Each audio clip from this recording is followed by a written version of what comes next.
Paranormal King Radio Network, bringing you the best paranormal hosts and guests.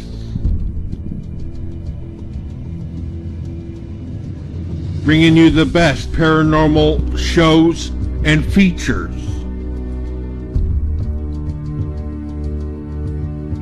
Playing the top musical artists from around the world.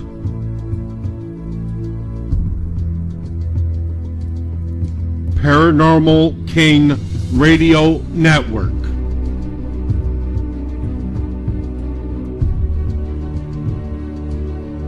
With the best paranormal hosts and guests. The best in paranormal shows and features. Playing the best musical artists from around the world. Paranormal King Radio Network. The paranormal will never be the same.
Welcome to Daywalkers Paranormal Show, where we discuss everything paranormal, from Bigfoot to Mothman to haunted locations, where our guests share their expertise in all these areas and more.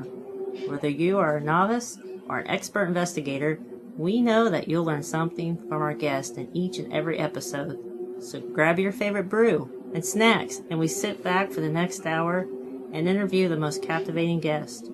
And don't forget to follow us on Facebook and YouTube for our latest adventures into the paranormal. Now let's start the show.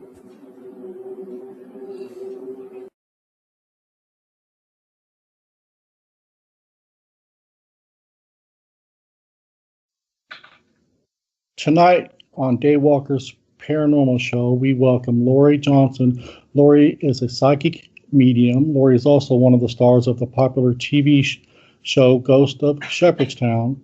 Lorie has been talking with spirits since about the age of 2.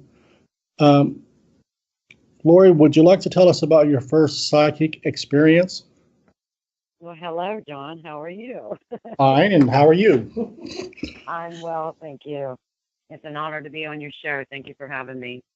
Well, let's see. I was born gifted. My mom's gifted, but she denies it. My father's father was a shaman. He could see premonitions of death before it happened.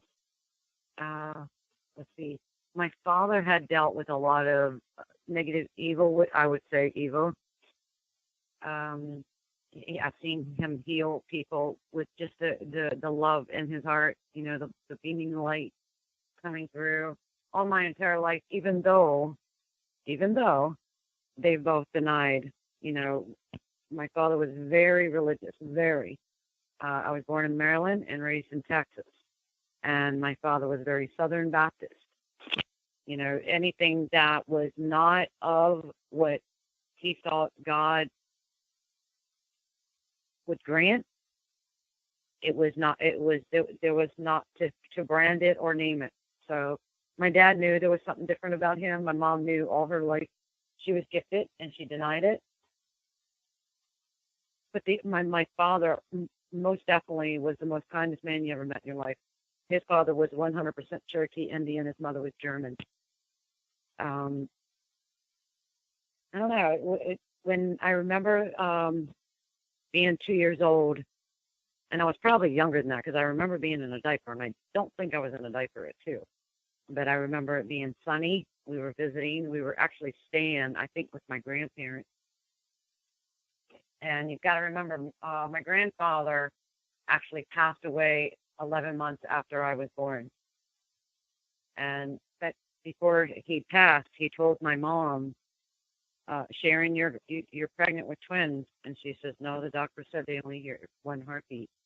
Well, they delivered my sister, Kimberly, and then they cleaned her up and was wheeling her in the elevator. And she was actually giving birth to my brother, Kelly. So, I mean, my grandfather had very good insight, very much healing. He was very special.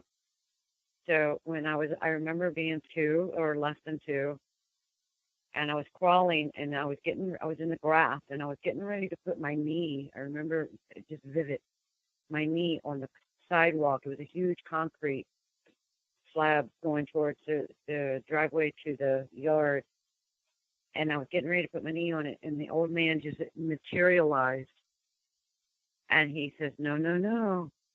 And I mean, I remember him being wherever I was, that if I was crying, he was trying to just console me, or he was warning me of things. And it took my dad 30 years after I was 30, in my 30s actually, to show me a picture of his father. His father actually, his mom and dad threw him out at 14 years old. So there was a little bitter rival there. So it took my dad 30 years to show me a picture of my grandfather, and I'd fall stop crying. And my dad said, "What's the matter, sis?" Because there's 10 kids in my family, so my nickname is Sis. I'm the oldest girl. And I said, "Dad, that's the man that's been following me." I said, "Do you remember me when I was little?" And I said, "Daddy, there's the man right there behind the bushes." And you would go look, and "How do you remember that?" "Yeah, I do remember that." I said, "Well, that's the man that always was watching over me." And my dad started crying. It was beautiful. The first time that I actually ever encountered evil, I was about 6 years old. We lived in Texas. And it was actually the very first time that I got to see my father do his healing. I would say healing, but putting the light in someone. And we became friends. And I can't say the names because the daughter actually ended up marrying someone that was a very bad person, and she almost died from the outcome of it. But anyways, the father was actually, they all moved into a huge house. It was a beautiful home. And all of a sudden, the wife of the man called my mom crying, and she goes, "Sharon, I need Bill." My dad's name is Bill. "I need Bill to come over here." And my mom said, "Why? What's going on?" She said, "Because Stan," I'll say the name, "Stan has got something's wrong with him. His eyes are black. It's not him. He talks with a deeper voice, and he's got us walking around in front of the house in a circle, because there was 5 kids, 1 girl, 4 boys, and her, the mother, in the circle in front of the yard at 12 o'clock at night, and he's sitting on the roof of the house with a gun, sitting like a gargoyle." She said, "We're scared to death of him." And I remember my dad at 4 o'clock in the morning, he said, "Sis, let's go. Let's get up. Let's go. We're going to go pick up Mr. Sand, and Daddy's going to talk to him." And I said, "Okay." And I wasn't allowed to sit in the booth because it was a very old, back in the 60s, I don't know, the 60s, 70s. Everything was totally different what it is today. And I remember my dad's back was against my back, and I could see everything, what was going on, that my father knew, but I was getting the flashes and what was going on, the truth of it. And my dad picked that man up every day for months. And then Stan came to our door, knocked on it, and he grabbed my dad and hugged him so tight and said, thank you for saving my soul, and thank you for helping me. We're moving out of the house. And this man was very religious that lived in the home stand. So they were all packing up, and myself, my two brothers, and two of the boys that belonged to the family, we all walked up to the house, and we were all, with some reason, we were all drawn to the back of the house. And the boys ran up, because I'm the only girl, I'm a tomboy, I've got 7 brothers. And all of a sudden, I walk up to this white, back in the day, we would call today shed. It was empty, but back in the day, it was an outhouse with windows. And all of a sudden, I heard this man say, "Hey, come here." And I said, "Well, where are you?" Mentally, I'm telepathically talking to this man. I said, "Well, where are you?" He says, "I'm over here where the building is." And I went up and I put a couple things so I could step on it because I'm always short. And I look in the window and there's nothing in there, but all of a sudden 3 cots started forming. There was 3 men, no shirts, dark green pants, boots all the way up, that tied all the way up to the kneecap. The middle one sat up and his head just looked like a poltergeist turn. And he looked at me, he goes, "You can see me?" I said, "Yes, I can see you." He says, "You're not afraid of me?" I said, "No, why would I be afraid of you?" And he smiled at me, he laid down, and then all of a sudden he made me smell the burning flesh of a body. It was just the most, I will never forget it. I can even, just talking about it, I can have the taste of it in my mouth. And he showed me, he says, "Do you know how I died?" I said, "No." He says, and all of a sudden I get this ball of, I would call it a memory, hitting my forehead. And he showed me that he was in the military. All these men died. They were piling the bodies up, but because there was no place to bury them, they were piling the bodies up and burning them. And this is where the flesh came. And he says, "We're going to see each other again." He says, "But I'm going to protect you." And I said, "Okay." And I remember getting down. I said, "I'll see you later." And I could hear like you would turn off a light, the light switch. I flicked it down. That's what I heard when he disappeared. And then I just walked up. And then all of a sudden, the boys were throwing rocks at the window. And all of a sudden, and I'm talking about in instinct, every single one of us picked up a huge rock and threw it at the top part of that window. And as soon as our rocks hit, and I'm talking about it was an instinct, all our rocks hit the exact same time. And I swear to God, there was a huge devil that popped out. And every single one of us looked at each other and said, "Damn the devil to hell." And it poofed. And then I was being called again towards the house once that had happened.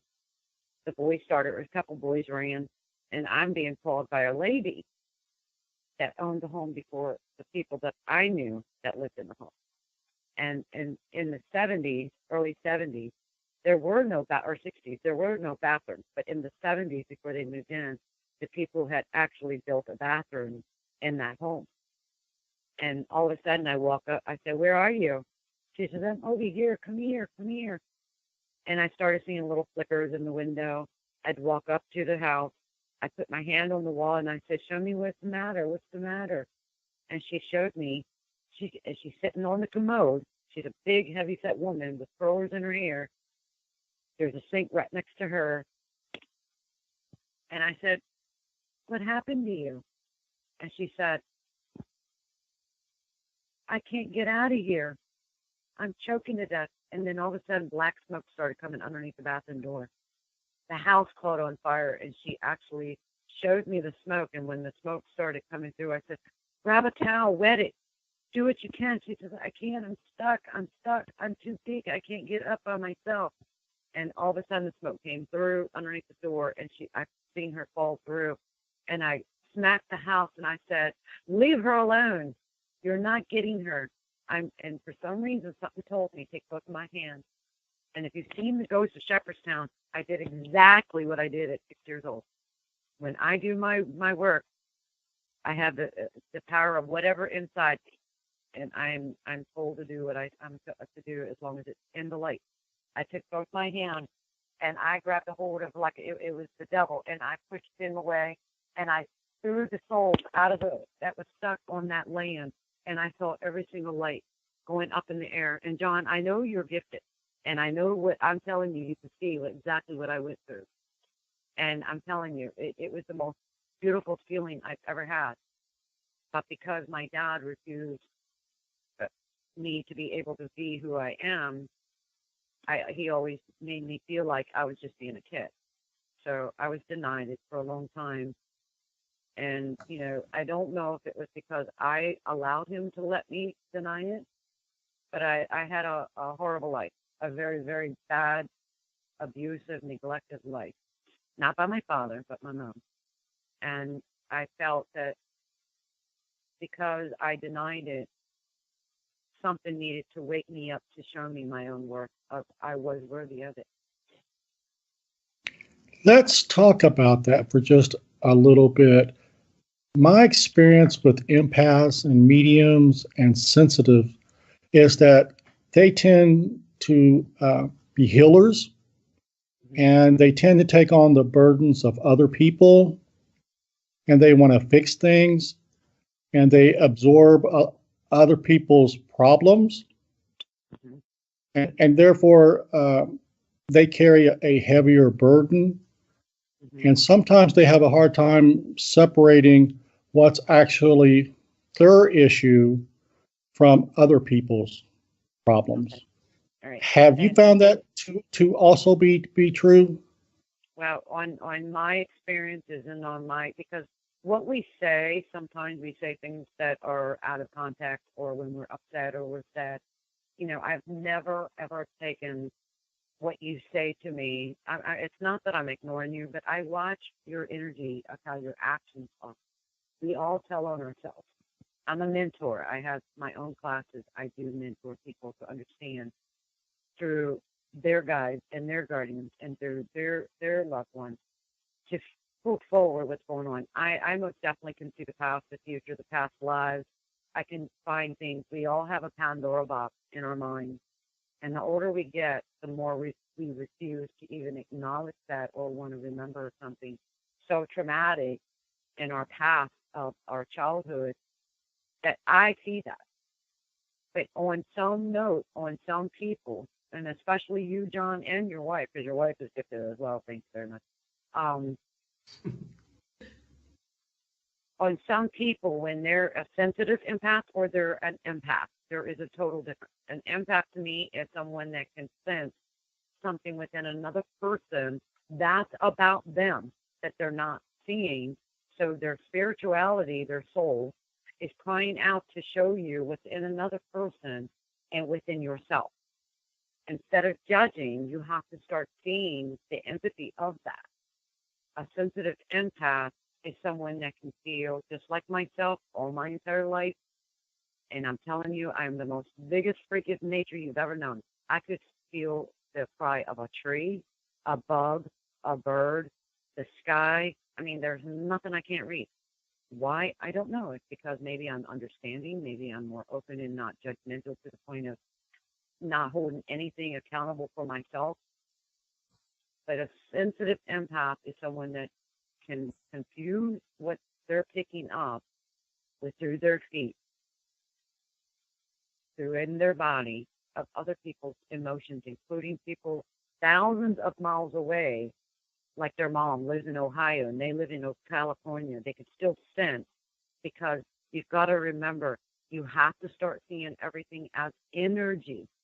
Energy is what turns this earth. You know what I'm saying? So everything is energy. I don't care if it's the flower that's on the side of your wife. Everything is energy. I can see, smell, hear, listen.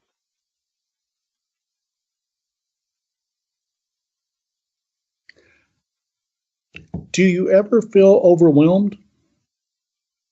I get to the point if there's a difference of overwhelmed in my vocabulary thought. Overwhelmed to me would be I want to fix it and I want to help you and I'm going to give it to you until I feel that I can see whatever you feel, whatever you're going through. I live it to understand it. So through me, I'm going to take whatever is hurting you, ailing you, and I'm going to release it for you and show you your worth. A lot of us, and I'm talking about most of us on this earth, hold a lot of self-worth and self-love that we don't give ourselves. We want to give it so bad because we want to see how it feels to another person, but yet some of us feel that our worth, we're not worthy of it because maybe we were abused or beat or raped or neglected or forgotten or put up for adoption, or we did something that we don't, this is what I deal with every day with the living and the dead. The dead, you've got to remember, a lot of them are thousands of years old to the point where back in those days, you stole a loaf of bread to feed your children, you're going to hell. So in that layman terms, I have to get myself into their understanding of their time to bring them forward, to heal them, to show them that we are our worst judges. And when we judge ourselves, how can anything or anyone forgive us if we don't forgive ourselves? Right. Do you feel that spirits seek you out because you're a medium? I don't think it has, and please forgive me on this, but the vocabulary of my higher powers always say the human vocabulary makes them laugh, literally makes them laugh. I really do not like to be pinpoint. I'm psychic, I'm medium, I'm clairvoyant, I've got all the clairs, I'm a shaman healer, I'm an intuitive medical. I mean, I don't limit myself. I don't really brand myself on any particular, because then that means I'm limiting myself. Do I put it on my timeline? Yeah, I do it because no one else is going to understand my way of thinking. Of why would you call yourself a freak of nature, Lord? Because for one thing, I love everything. I accept anything and everything as long as it's in the light of God. And if it's negative or bad or whatever, I don't accept it, but I do forgive it.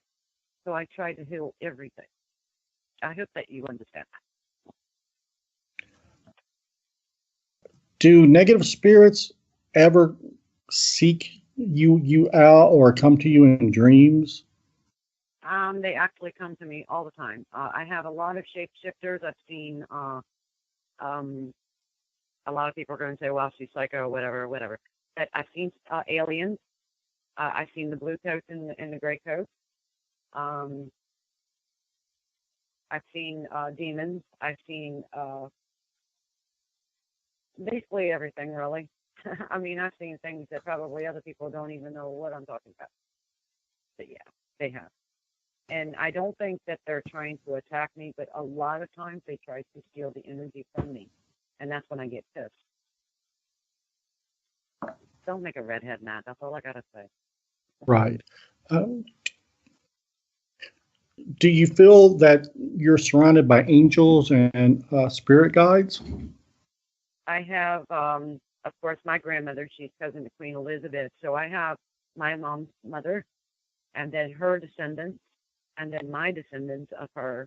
And then I have most definitely Archangel Michael always above me or behind me or in around me. I have 7 higher powers above. I actually, when I started awakening and I always snickered at other psychic mediums. I was like, my father was the exact same way. He can look at you and trust you, or he can look at you and, oh, nope, not taking the time for it. And I'm the same way. And I don't know. I see everybody. I see a lot. I have a lot.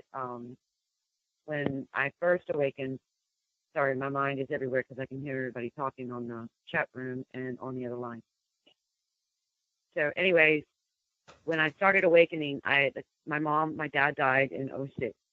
1 year, my mom was starving herself. She was going into a total depression. They were together for over 50 years. They had 8 kids. And I told my mom, I said, you know what? I'm just going to find a medium and see if Daddy will come through. And I sat down and I found a medium, and his name is Kevin D. Maria. And he was the first one that I ever sat, and I said, yep, there's something about him. I remember seeing him in heaven. and I'm going to go to him. So I go on. He had a live show at that time, and I called in and I said, I'm calling for my mom, and she wants to see who comes forward for her. Well, my dad came forward. A lot of the information makes sense, and a lot of it doesn't. But at the time, it's not supposed to, because it could be the future or the past or whatever, and I knew nothing about it. So my mom started crying. So I knew he knew exactly what he was doing. And as soon as she got up and I sat down, something within him that came to me, it was like my eyes went total white, and it felt like the heavens gates opened up, and something just hit me right in my forehead, and it knocked me over. Everybody, my mom's like, Lorie, what's wrong with you? What's going on? And as soon as I got hit in the forehead, like a reality of, this is what you're supposed to be doing. It's time. Every gift that's out there, I had it. Every single one of them. And I was freaked out. I thought I did something bad because I went and had my mom talk to him about my dad. I thought I did something bad, that God was punishing me, that the devil was trying to get me. And then I prayed so hard. I was crying. I prayed. I said, God, if I did anything against you, please tell me what I did. I want to repent my sins. And he started laughing. I felt my body come out of my body. He brought me in heaven. Jesus Christ was standing in front of me with blue eyes, sandy brown hair, and he was the most beautiful thing I've ever seen in my entire life. And he says, my child, no, I created you. So why would you feel that you're evil? You're not perfect. Don't ever expect to be perfect, but do the right thing. And that's when I said, okay, guide me what I need to do. I'm following in your footprint. You know, it's funny. A lot of people say, well, I don't believe in God and I don't believe in Jesus Christ and yada, yada, yada. I was born so religious with my father and mother that I thought religious was what would keep me safe. But it's not the religious. I have no religion. I have faith and I have belief, and that's what I keep my body and my soul content to know that I'm doing the right thing. Yeah, I have a lot of people around me. I got a question from a guy named Dave on our chat. He wants to know why he keeps seeing blue ghosts. He thinks he sees blue spirits or blue ghosts around him. Yeah, but the thing is you got to remember, everything is energy. So if it comes to you in blue, and he's seeing it with his eyes open, I can see him. He's got like a sandy brownish color hair. It could be his true self, and a little bit of a high receding, little kind of belly. He likes to droop his side. I call it the muffin top. I can see what he looks like. And let me know if I'm right or not. But anyway, what he's seeing, because I can see what he's seeing, he needs to close his eyes. He's very much gifted. He's psychic. He needs to close his eyes to see that blue and ask him for only show him the truth. Show it and tell it. That's all that matters, is seeking the truth. And then when he closes his eyes and asks him to show, he'll see who it is. Ask him if his dad has passed. And if it's not his father, it's his grandfather. Because he looks just like him. Only thing that's different is the chin. While she's asking that question, do you meditate or use sage or stones? I do have stones, and what I do with the stones is I actually, because the earth needs healing, I use them, I plant them in the earth, and then I cleanse them for 3 days in the sunlight, in the earth. And what I do is I actually use them when someone calls me, and usually their loved ones come to me 3 to 7 days before they come to me, and I tell the spirit, souls, so that I don't really like calling them ghosts or spirits, but they are spirits, it's pure. But I tell the souls that come to me, like I have someone right now following me, if you want me to help you, I cannot go to them. You have to have them come to me, and then I'll know that they're coming, and I'll bring those stones. And when I'm doing my healing or my reading or whatever I'm doing with them, I actually use those stones to cleanse and clear their energy field. So yeah, I do use stones. I mean, even when I was younger, I always collected stones, rocks, shells. I've always loved it. And then, let's see, almost 6 years ago, I don't know if a lot of people know where Howard County, Maryland is, Ellicott City. Me and a friend, a gentleman that I was taking care of that had multiple sclerosis, we had gone visiting his parents, and we gone over there, and we parked underneath the overhead of a train, and we parked up right there, underneath there, and we're walking around the town, and all of a sudden I get into the end of where a tattoo place is at the train track. And I'm like, oh my God, these rocks are freaking beautiful. I mean, they were calling me. I'm talking about, you could feel the essence of the beautiful in that rock. Well, I'm collecting all these rocks and I'm putting them in my pocket, and I'm going to I felt like I needed to put some positive to it. And I took them home. Well, before we left, I got this sensation of I'm drowning. I said, was there a flood here? I said, because I feel like I'm being drowned. And he said, yeah, in 77 there was a flood. There was a lot of people that died. I said, I've been seeing the people. I said, but I just got a sensation of being drowned. And if you go through my timeline a couple years, or about 4 or 5 years ago, you can see that I posted about this. And all of a sudden, we're walking around the corner, and 2 young girls walk up to me. And I said, there's 2 girls up in front of me. I said, I need to find out what's going on, why they're coming to me. And I looked around, and all of a sudden, I felt like there was a train accident.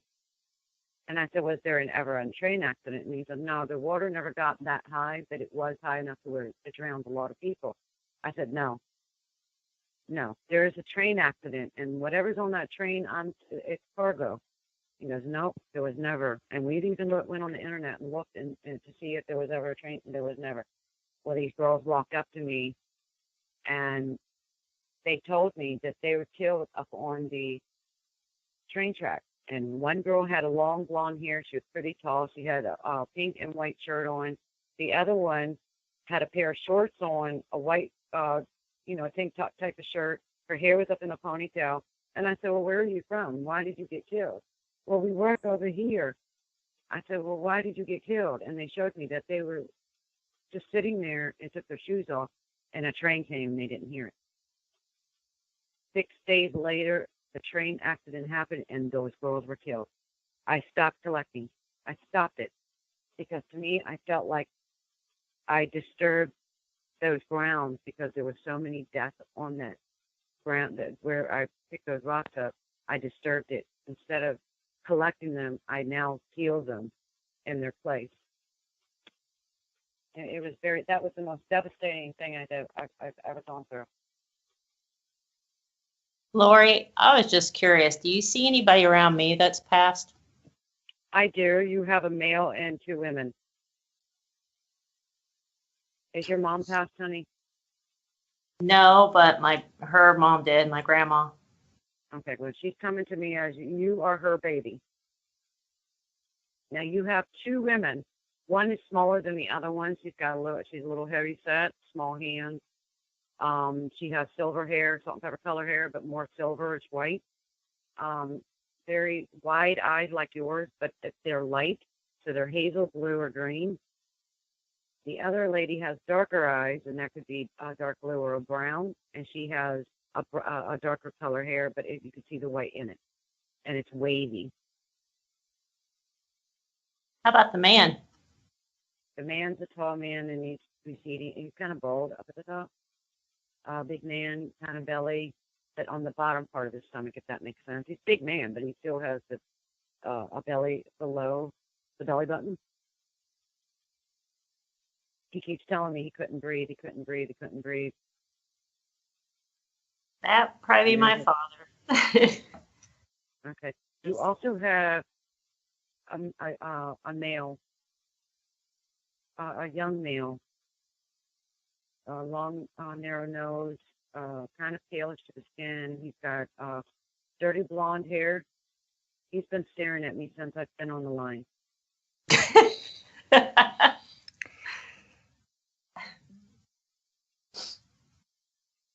Okay. A lot of males will look at Debbie. He just told me to tell your wife. What's up, cutie? Well, I would like to tell our audience that prior to the show, not Debbie, but Laura did a reading for me, and she was spot on. Yeah, a lot of people, a lot of people think that people like myself that have been doing their reading so long become cocky, and a lot of people forget that we're not cocky. We're just learning to trust ourselves into what we see and hear. And being a teacher for so long, my students actually taught me a lot too. We're all here to teach each other. Confirmation is really good, no matter if it's another spiritual person or it's your parent or your brother. A confirmation is a blessing to us as well. And thank you for that. Is this a gift that can be learned, or is it just a gift that you're born with? Of course, we're all born because we're all created as one. All of us. I don't care who you are. But a lot of us have self-worth, self-love issues to the point of thinking that, oh, well, you know what, I can't do this. Why? I can't do that. No. A lot of people, all my students that came to me and were in my classes, realize they can do it. And the way that I do it totally different than a lot of people. I offer a lot more because I love what I do. And I'm a one-on-one teacher. I'm a very understanding person. Some people say, well, I don't know how to explain it to you. Well, guess what? I just heard you in your mind what you were trying to say. Well, you know what? You freaked me out. Why do you do it? But yeah, they love my classes. They really do. I mean, I've got Denise. I've got Lovely. I have so many students all my students. I'm very proud of all of them. When you're trying to give up, it's like my father. You ever come in his yard, you're not leaving hungry and you're not leaving frowning.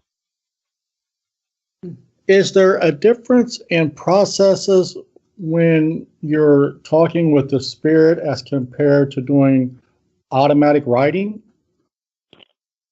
Say it again. Is there a difference in most definitely in your process? Okay. Most definitely. Automatic writing is actually using a lot more energy per se, because you're using above your energy, your top chakra, your throat chakra, your eye chakra. And then when you're doing readings, to me, I'm using my throat chakra, my third eye. Well, actually, it's weird what I see. And then my heart chakra.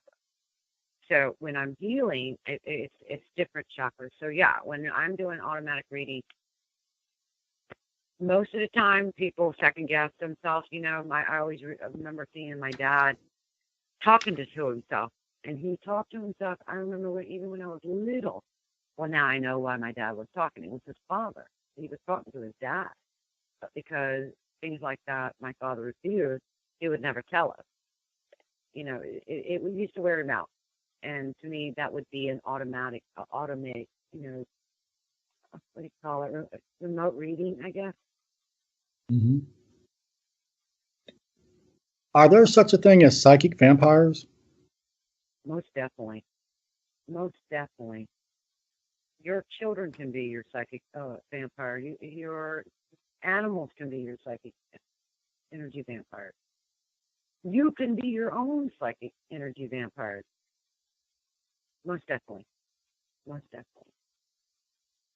There's a question on chat. Someone's asking if negative, hateful people could also have the gift.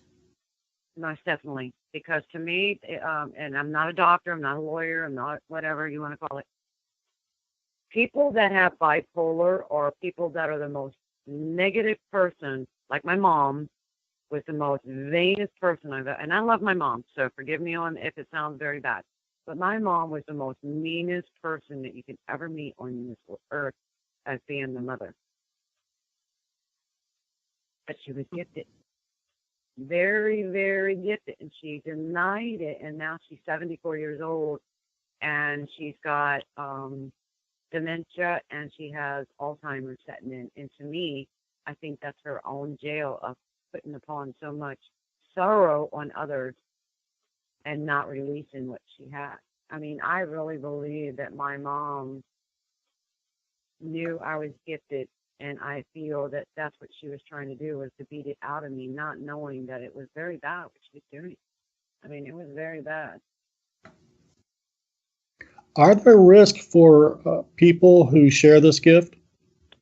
Say it again. Are there risks for people who have this gift or gifts? Okay, so is there what? A risk. Say it again. Are there any risk? For example, when you open yourself up to the spirit world, are there The risks only for thing, okay, so for negative spirits, for possession? yeah, but the thing is, a lot of people get so cocky to the point of, oh, I know how to do that now, so I'm going to just go off and do it. No, the problem is people get cocky. Don't get cocky. Two, you have to start remembering you're the boss applesauce. You have to start putting rules down. You do get some, and I have had negative energy, demons and negative spirits try to attack me, and I could see them before they come. And what I do is I put my shield up. You have to believe in yourself. How can anything or anyone believe in you if you don't believe in yourself? You're contradicting your own energy, your own thoughts, your own self. I don't believe there is any physical to the point of being harmed, but if you don't put rules and shield and ground and protect yourself, yeah, there you can get scratched, you can get pushed, you can get. The thing is when you're scared of something, say you're on a roller coaster and you're getting ready to go up, you're scared. But when it's getting ready to go down, you're going to say, you know what? I'm going to hold on. I'm here already. I've got to deal with it. But I'm going to win this. You see what I'm saying? It's the same thing.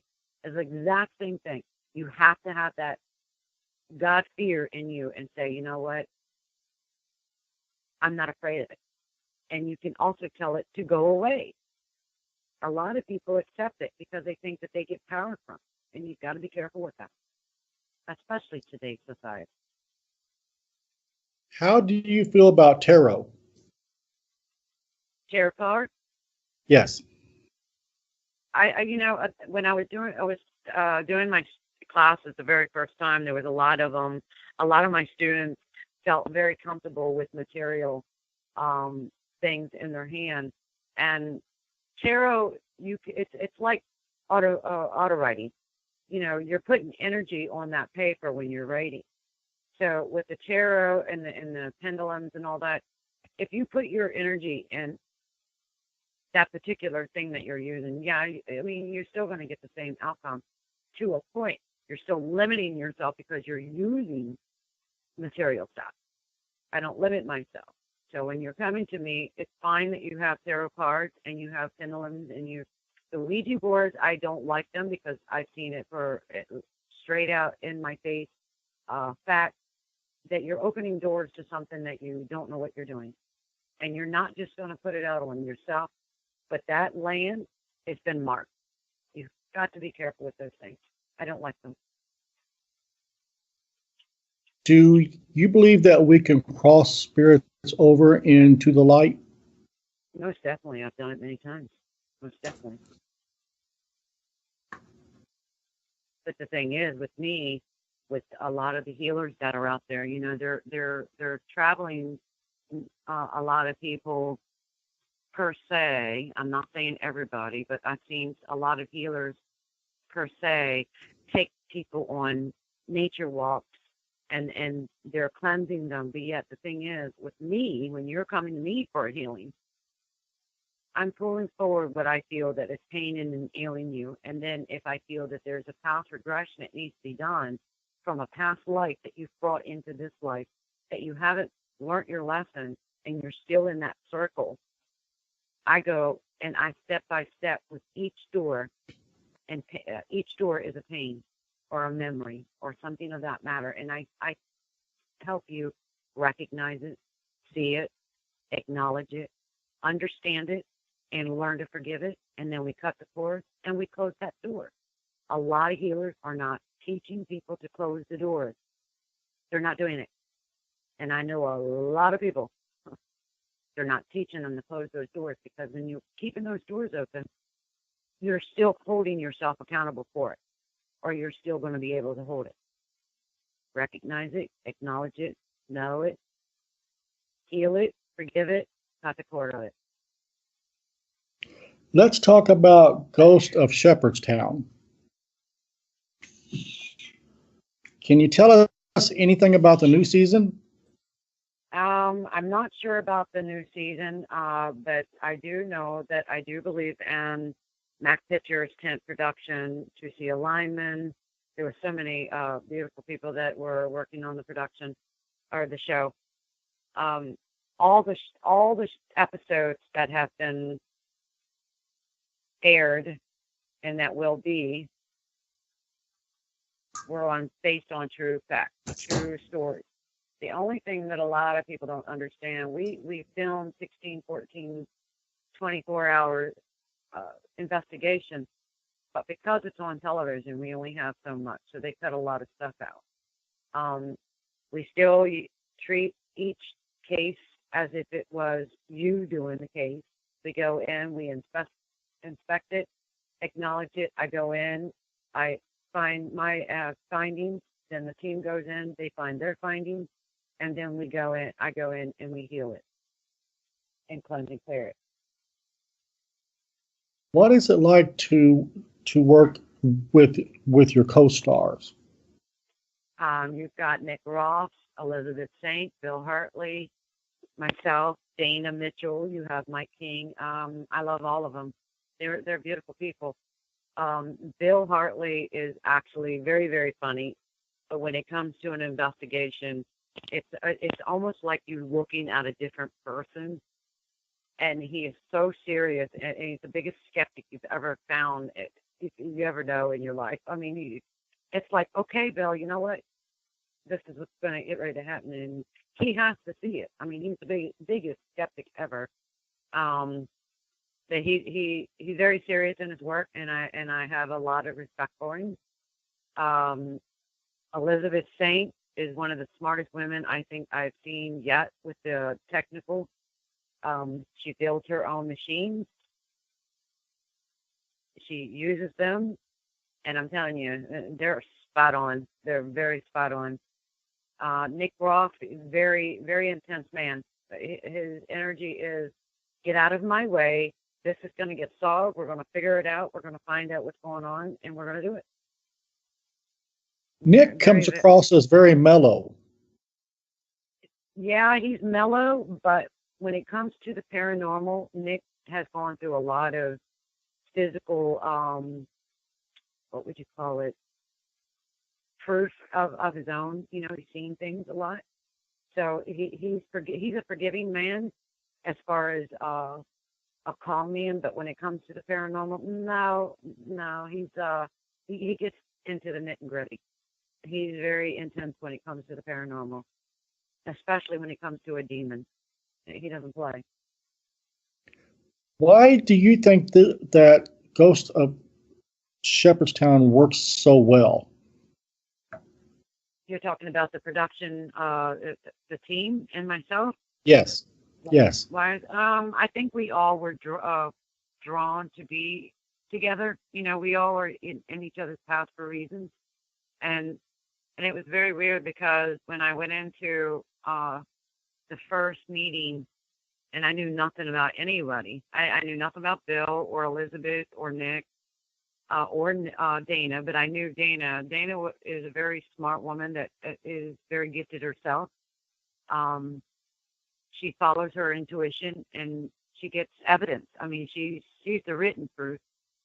And then with Mike King, you know, we're very grateful for him to even come to us. I mean, he called and he needed it. And I lived in Shepherdstown, and I knew that place there was a lot of secrets, a lot of sorrow. I've seen accidents happen. I've seen spirits walk up to me in buggies. I mean, it was crazy when I lived there. And I ended up moving out of there. It was before Mike King was sheriff there. My cousin I hadn't seen for 25 years had come to visit, and she was actually killed on the tracks in Shepherdstown. So I eventually moved away. But a lot of people say, well, she lived there. She knows the business. No, I actually didn't. I did walk around in a couple of there's one spiritual shop there that an older woman wanted me to go in so bad. So I went in and I walked around and I looked at a lady that was at the register. I said, ma'am, I said, do you know what a psychic medium is? She goes, oh, yeah, yeah. I said, I have to tell you, I'm a psychic medium and there's an older woman here. And she wants me to tell you she's going with you on a vacation. And she started crying. It was her mom. And that day was her birthday, and her mom wanted her to know that she was with her.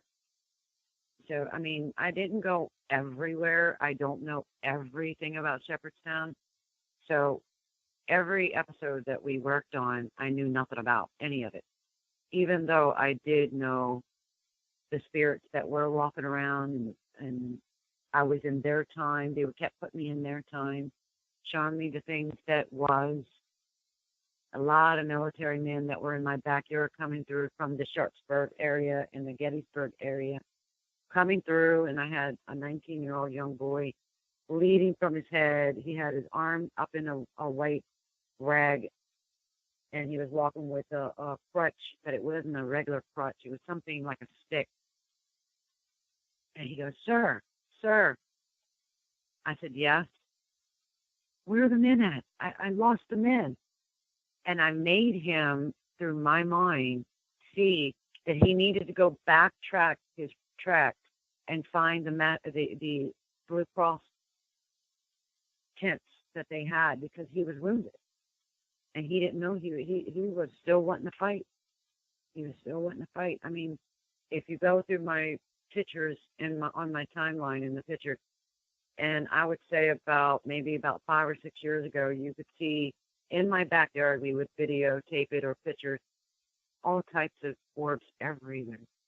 I'm talking about everywhere. But what you see in orbs, I see in people. I see the person. Lorie, as a paranormal investigator, what is the one message that you would like for us to understand when we're out there investigating these locations? Well, I believe, and this is my belief, that I believe that every team should have a psychic or a medium or a seer. They most definitely should have that, because you can get attacked, and without knowledge ahead of time, it's not. I've seen some really good people get attacked, or I've seen step-ins, I've seen spirits trying to possess. I mean, it's crazy. And having a psychic or a medium or a seer or intuitive, intuitives are good, and I have met a lot of really good ones, but psychic, medium, or a seer is most definitely, I believe that every team needs one. I believe that with wholeheartedly. It's not just for sight that you can't see, but for protection as well, because psychics, mediums, seers, they're more protected than you think they are. Very protected, and they can sense, see, or smell before something happens. I mean, you have to be very careful with that too, because there's a lot of people out there that say they are gifted, and they're nothing but street readers. You have to be careful. If you want to trust someone, and you're looking for someone to be in your team, never tell them anything. How do you do? My name is, and that's it. Tell me a little bit about you, and that's the team leader that needs to do that around the whole team itself, not just the leader. It's very good. In your opinion, is there a difference between a haunting and a place having paranormal activity? Most definitely. I remote review, so I can see things without having to be there. I mean, I've done remote review in London, Alaska, you name it, I've done it. And a haunting to me is something, it depends on a lot of things. I have worked with a lot of people that have actually caused the paranormal that's been there, the haunting. they're the ones that are causing mischief in the home. Let me say, tell a story on one of the investigations, remote reviewing that I've done. This lady was being physically, and I'm talking about physically attacked. She said that she was being raped and she was being held down. She couldn't breathe most of the time. And I said, okay.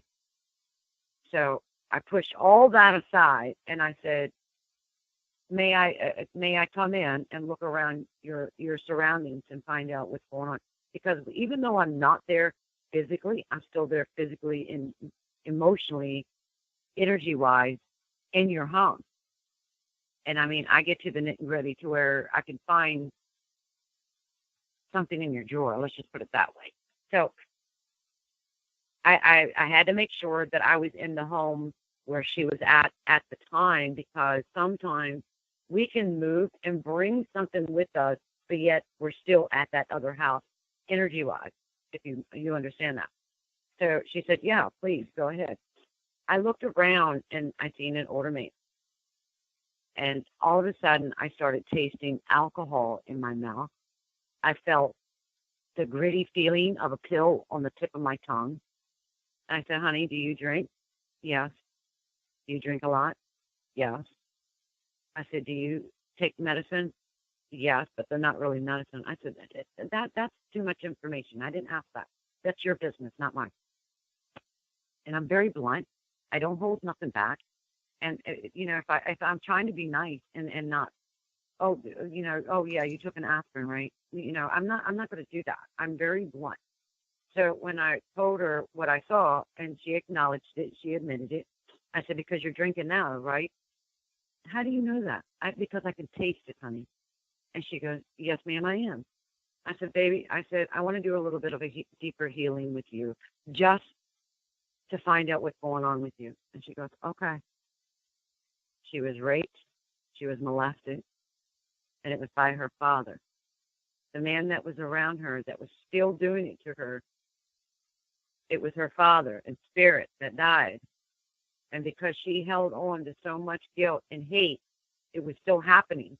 And people don't understand. I've seen the man in the hat and the cloak and the coat. Everybody says, oh, that's a reaper. No, it's not. The darker the man in the hat is a spirit, a soul that's died, that has so much shame and so much unfinished business. They become darker and darker, and the darker they can actually, it's almost like, I would say, you sold your soul to the devil.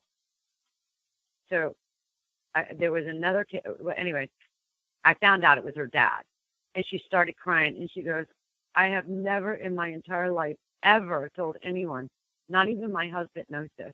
I said, honey, your husband came to me because he loved you enough to try to get you help. You came to me because you trusted me, and there was a reason why you came to me. It's because I'm a healer, and I'm not going to put wool over your eyes to make things better. I want you to acknowledge that what happened to you is wrong, but your father needs to be forgiven. We have no right, no matter how much anger we have no right to hold a soul earthbound. She says, you're right. I said, because if you forgive it, not for him, but for yourself, because it wasn't your fault that happened, forgive it, let it go, and let him move on. He can move on, and it'll never happen to you. She wrote me 6 months later and told me that her life is better. She's not drinking no more, and she's not popping pills. That's great. So, yeah. So I'm a very in-depth type of person. I had one case, and this is, I won't ever forget this. There was a lady, a very well-known lady, actually, wrote books and all that. She comes to me, and she said, Lorie, something is just going on in my house. My husband's got cancer. My son and I are getting in arguments. My daughter moved out, and yada, yada, yada.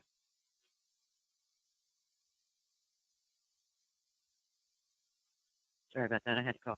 Crazy. So anyways, I said, okay. I said, you're giving me permission to remote review your home. She goes, yeah. I said, you're in your room because I could see you on the left side of the bedroom. She goes, yeah.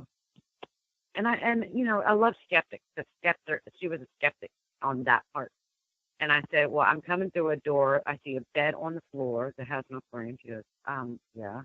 I said, you have greenish carpet, but there's something red on the carpet in front. She goes, Lorie, I just did that. I just built my toilet. I said, okay, I just want to make sure that I'm there, because if I'm being taken into a different location, but yet you're still there, that's where your turmoil starts. She says, okay. I said, so I'm going to come in your room. I'm coming in your room. I said, I see where you're sitting. You're sitting under a big bay window. And I said, there's a closet in front of you, but there's a dark spot in the middle of between the window and the closet. He goes, yeah. I said, well, there's the man in the hat in the coat. He goes, okay. Well, she got scared. She got set. She sat up into the bed. And I said, I'm going to look and find out who he is. Now, if there's a light where the heart would be, I know it was human. If there is no light and it's in that close, I know it's a negative demon. And there was a light. I made him come forward, and I told him, you don't have to be ashamed with, because I'm not here to judge you. I'm not God. And he came forward, and I told her what the man looked like. She starts crying. She says, that's her dad. And where I was standing and where she was standing, where he was standing, all of a sudden I felt fire, talking about burning fire on my feet. I looked down, and there was a circle with a pendulum on the bottom. And I said, honey, I need to ask, is there anybody in that house using a Ouija board? Or is there any witchcraft going on? And she goes, no. I said, okay. I said, because I'm going to tell you exactly what I see. Under your carpet, I see wood. But in that wood, there's a fire, a burning fire of a emblem of a circle with a pentagram in it. And she goes, okay. And I said, and there's something coming up out of it, and it looked like a woman. And I told her what it looked like, but it had black eyes. She says, that's my mom. I said, honey, can you tell me what you're doing? I said, because I know it's you. You can't hide it. She told me that she was trying to conjure her mother up because she wasn't ready to let her go. I said, I got pissed. I said, I'm going to tell you straight out what you're doing. You're not conjuring your mom up, because there's no such thing as conjuring your mother. You're conjuring a demon, and it's portraying itself to be your mother. And this is what's going on in your house. This is what the cancer's from, the arguments from, the evil's from. I said, that's not your mom. I said, it's a demon, and you're bringing it out of this pendulum. And I said, and I know it's you. She got so pissed. I swear 2 years I had to deal with this woman with her negative, evil, I'm witchcraft, I don't work in the light, yada, yada, yada, trying to cause trouble for me. And it was funny because she only caused more trouble for herself. But yeah, I dealt with some really crazy crap. Lorie, how can our listeners contact you? I have a website at www.psychic.johnson.com, or my email at psychic.loriej@aol.com. And it's www.psychicloriejohnson.com and psychicloriej@aol.com. Spirit's laughing at me. And they can also see you at the Mid-South. Yeah, I'm actually Correct? going to Mid-South.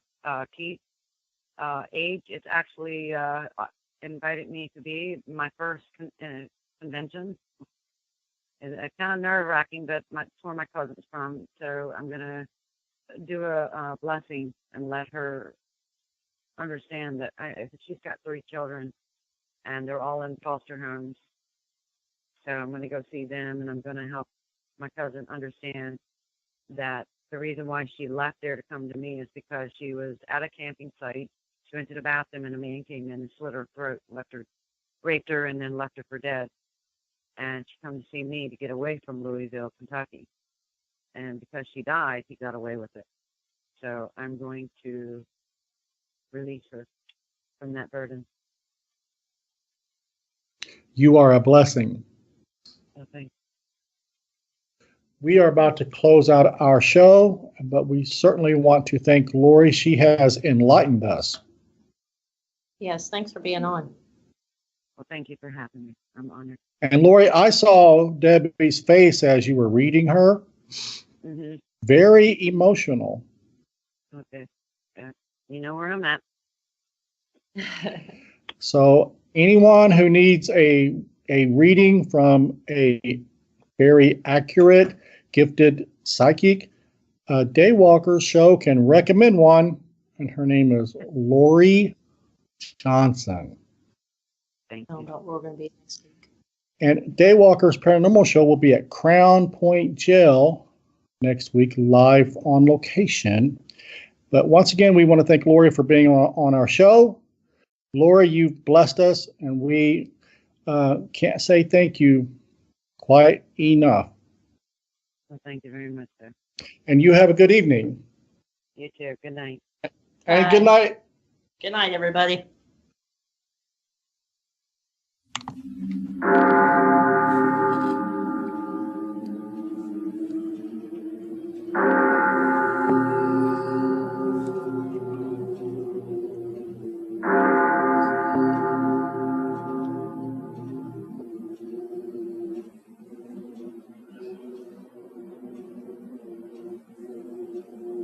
Thanks for tuning in tonight to our Daywalkers Paranormal Radio Show.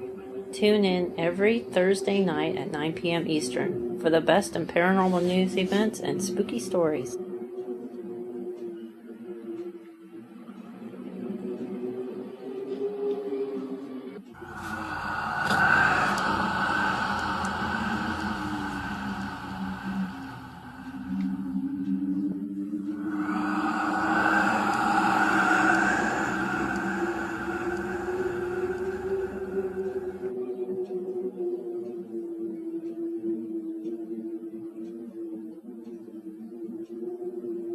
We hope that you enjoyed this episode of Daywalkers Paranormal Show and that you'll tune in each Thursday night at 9 p.m.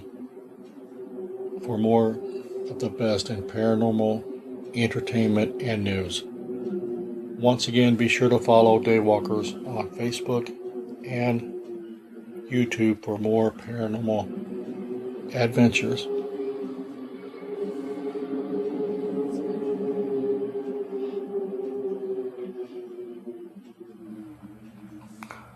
On Paranormal King Radio.